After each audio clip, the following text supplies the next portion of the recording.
I believe I was always much more of a competitive spirit, taking part in competitions like competitive programming, hackathons, and things like mathematical Olympiads.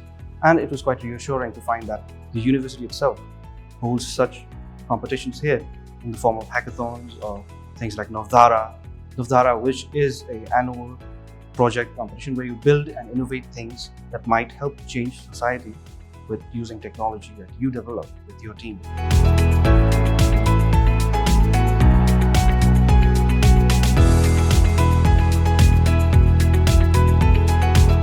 The best thing I found about DBUU is that the teachers were quite compelling, professors were quite compelling in building projects and how to implement them. They were quite helpful for me personally when I was doing my own projects for Navadhara. The courses offered here at DBUU were quite versatile and helped me a lot when it comes to industry-oriented skills.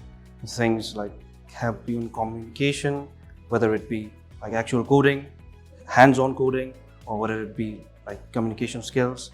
Like there were faculty that would help you in every aspect of that. When it comes to internships, like they always compel you to do things. Same with your resumes and projects. One must keep on moving.